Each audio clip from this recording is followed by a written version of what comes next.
This guy doesn't need much introduction, and in some ways to do a randos conversation with. So did you take that video down, Nate? Where you had? I did not. I did not take it down. If it got taken down, I wasn't aware of it. So okay. Well, where shall we begin? Shall we begin with your story, because we've never done that? Now I want to refill my thing. So if you start talking, I'm going to refill this thing. So okay, go. All right. So that video that you're talking about kind of came about by accident. Sherry and James Cortides and I were doing our series on the Hierarchy of Heaven and Earth by Douglas Harding, and Sherry couldn't make it, so it was just James and I. And it's like, well, they want to just like reschedule, or do you want to? And James was like, I want to hear your story. So I let James. So James kind of like asked me questions and got me started talking. And so that's how that came about. But to make I'll just kind of like start at the beginning. So I'm born to... I am hearing you, so keep talking. Yeah, no problem. I'm born to parents who come out of the Jesus movement. So like, if you imagine Nate's beginnings as being like very similar to Jesus Revolution, you'll not be very far off. In fact, I spent the first 6 months of my life in a Jesus People commune, and then my parents like eventually like got their own place, and when I was a very young child, my parents kind of continued on that sort of like evangelical charismatic path with hippie overtones. For most of the early years of my life. I don't remember, I think we did like a lot of house church and stuff like that, because I don't actually have any early childhood memories of church at all. And then my parents ended up getting divorced because my dad was gay. So the marriage was kind of like doomed to failure from the beginning. Because my dad was a closeted homosexual, and I can remember actually I actually do have a memory of my dad telling me that he was gay, because the way he told, we were actually, so my mom kind of like had a kind of a breakdown because this has really destroyed her. So she was like, she agreed to let my grandparents take me for a while she kind of like sorted herself out. Although my younger sister, Elizabeth, stayed with her. So it was just me that went to go stay with my grandparents. I was really close to my grandfather. And so I think that's like part of that was part of the reason why. And we're driving to Westport, Washington, which is where my grandparents lived at the time, from Longview, which is where we had been living. And I can remember like right next to the drugstore in Westport. I think it's a surfing shop now, but at that time it was a drugstore. And my dad says to me, he's like, yeah, I'm like, he's like, do you understand like why me and your mom are splitting up? And I said, no. He's like, well, I like boys more than girls. And I'm like, so do I. Like, that doesn't, how does that, so, 'cause I'm 5. And and I didn't understand at all. And so I lived with my grandparents for the next 5 years. So I split my childhood between my mom and my grandparents. And so really, I don't remember going to church until I lived with my mom, because my grandparents were very much like, let's see, my grandmother neither of them were atheists. Like they were just nuns, right? They were just spiritual but not religious. Yep. My grandmother was raised Christian Scientist, but like she loved to watch like what was the Michael Landon show where he was an angel? Touched by an Angel? No, that was later. She liked that one too, though. Touched by an Angel was later. Heaven something. Heaven Can Wait or something like that. No, that was a movie. That was a movie. It was, but yeah. Highway to Heaven? Was it Highway to Heaven? Yeah, there it is. Highway to Heaven. So yeah, she like that, and she also loved Touched by an Angel, which came out later, and she believed in God. Like I would hear her singing "I'll Fly Away" in the kitchen when she was cooking, like all the time. So like not atheist. Yep. For sure. Yep. But just not church people. They were just like and my grandfather was like, he didn't really talk about what he believed very much, but he was also like, he was clearly not an atheist. And it's American Christian folk religion. Pretty much, yeah. And he did have one thing about my grandfather that was interesting is that he did have a very negative opinion of church people because he thought, judgmental, blah, blah, blah kind of thing. Because he was this like he was a chef. And like being a chef in those days was still very much a blue collar profession. And he was very much a blue collar guy. Mm-hmm. And so he just kind of like, he was a blue collar guy from Oklahoma who worked as a chef all of his life. And the one exception to his negative talk about church people, he had a very favorable view of Catholics. And the reason he had a very favorable view of Catholics is because when he was stricken with polio as a child, and he was cared for in a Catholic hospital. And he always had like positive things to say about that because of that experience. And he also really supported he would actually go to the Union Gospel Mission a lot. And like he would give money to the Union Gospel Mission. He would go to the Union. So he was not anti-religious at all because he would give money to the Union Gospel Mission. He would go to the Union Gospel Mission. He would find guys at the Union Gospel Mission who had experience working as cooks and get them jobs as line cooks and try to help them. Like he'd bring these people into our house. He would bring these people into our house, like these guys that like met at the Union Gospel Mission. He was trying to help them sober up and get a job as a line cook. So it was not an a-religious upbringing, even though it was a non-church upbringing. Right. Okay, we have to accelerate this because we're on regular. You got it. You asked me. College. Okay, so I went to the Evergreen State College out of high school, and I went to the Evergreen State College because I was a progressive young man, and I wanted to study great books. I knew I wanted to study great books. Even though I was a progressive young man, actually the book that I read that convinced me that I wanted to study great books was actually Closing of the American Mind. Okay. So, by Alan Bloom. Yeah. Yep. So I decided I wanted to study great books. And so I was trying to decide between various great books colleges. But then I found out that Evergreen had a great books program that they were offering the year that I was going to be entering. So it's like, I can figure this out later in the long term. And I can just go to Evergreen for the first year. And that's sort of like, it's inexpensive. It's close to home. I can come and visit my grandparents on the weekends. All that kind of thing. So I went to the Evergreen State College. Ended up transferring to Thomas Aquinas College later on because I eventually became not a progressive as soon as I got to Evergreen.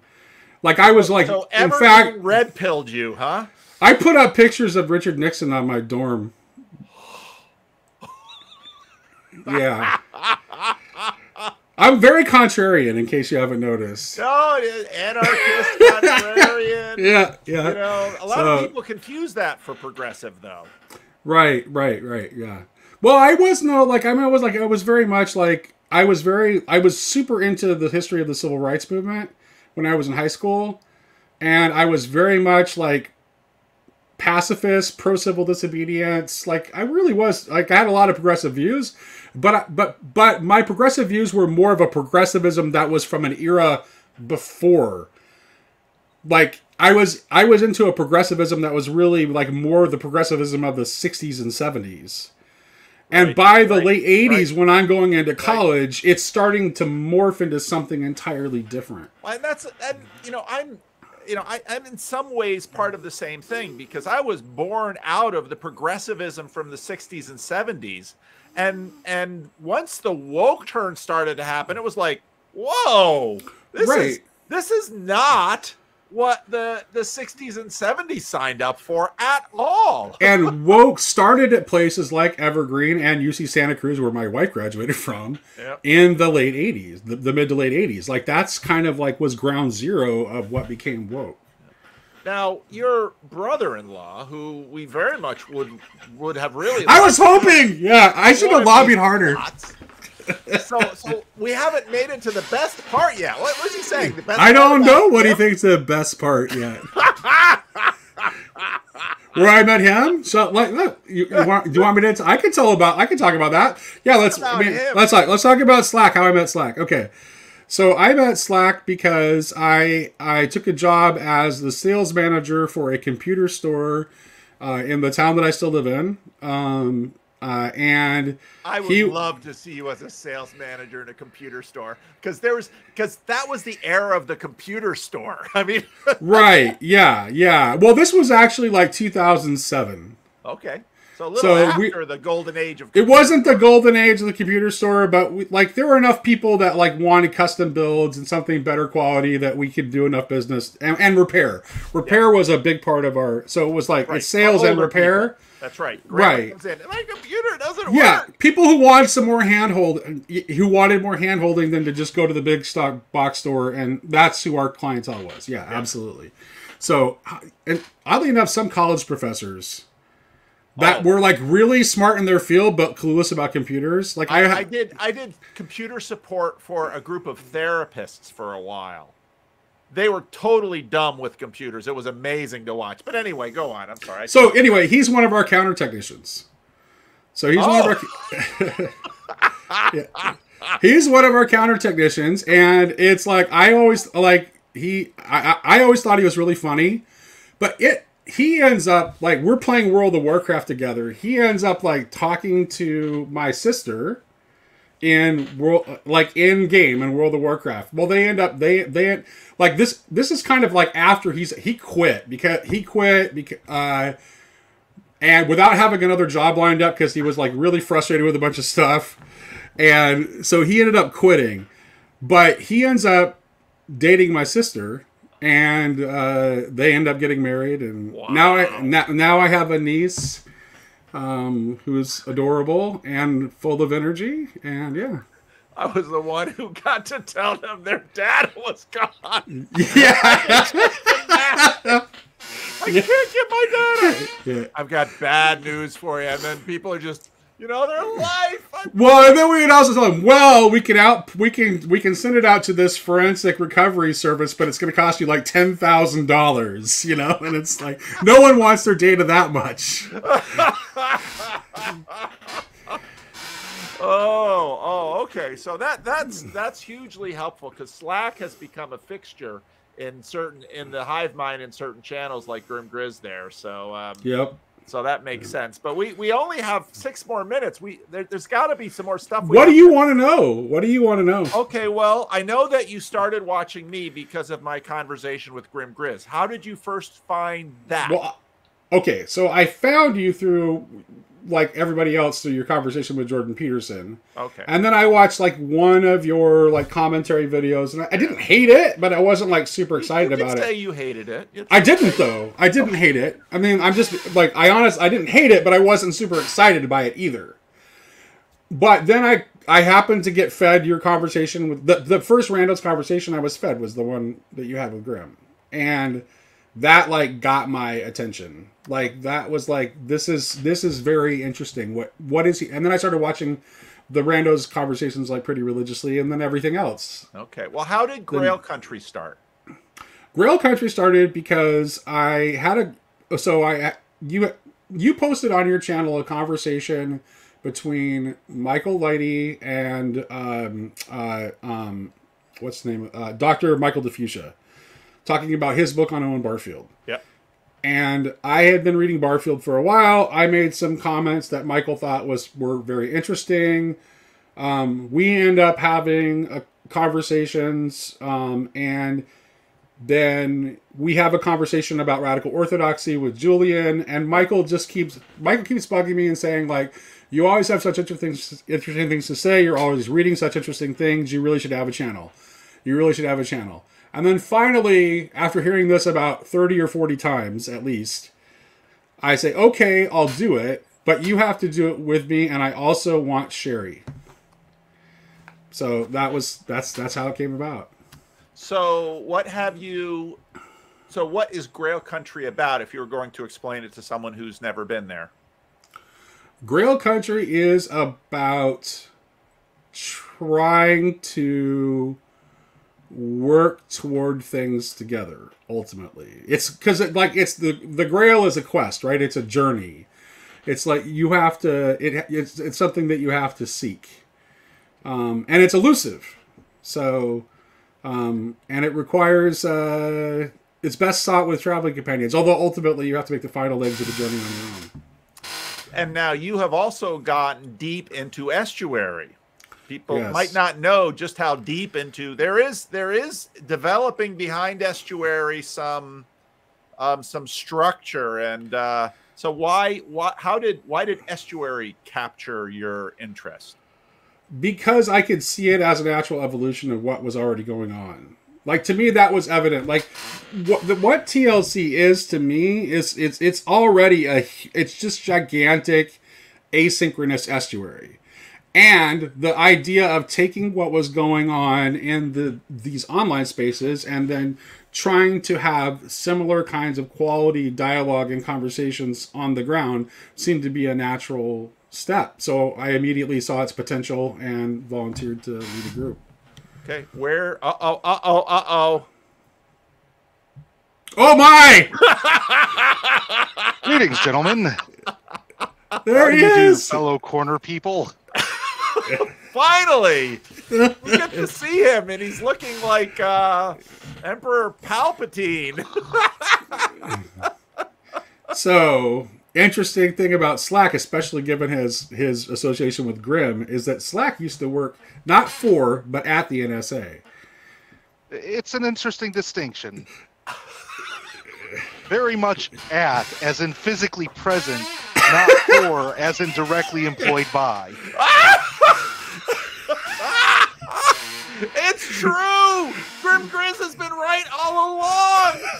Three-letter agencies there is no agency coming after us! We want what's best for you.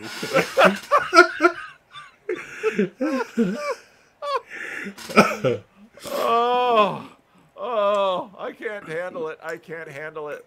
I have provided laughter. My work here is done. All right, Slack. Well, thank you. One of these days. I really should have lobbied harder for him. Oh, so we got 2 minutes, Nate. Yeah, 2 minutes on the speed rando. Anything? I mean, you get more. I mean, part of the thing about hierarchies is certain people get more access to me than other people, and if Nate's like, I have Nate on often, and of course the only reason I even put myself up is just to check it off the list that it actually happened. So it's like, but now you're gonna say, but that was a speed randos. That wasn't the real. No, I won't say that. Rando. No, I won't say that. It's good enough. But I'll have to, because I was looking on your channel. I forgot that it was exactly the context of that talk, but I remember watching that, and that was super helpful for me because, I mean, part of the reason I do the Randos conversation is because I do want to know the people, and you have to learn their stories to get to know them somehow. If people want a longer version, they can find it on, like, Karen talked to me on the meaning code too. Oh, yeah. Okay. And so, like, there's one with me and Karen on the meaning code, and I'm pretty sure that James has that up on his. James Cortides has our conversation up on his channel as well, which is the Rooster's Crow. So. Okay. Yep. All right. Well, wonderful. Yep. And I'm going to bring in. This is a guy, Nate, that actually has he ever been on your channel? No, we haven't met. Another very interesting guy. So thank you, Nate. Thanks for.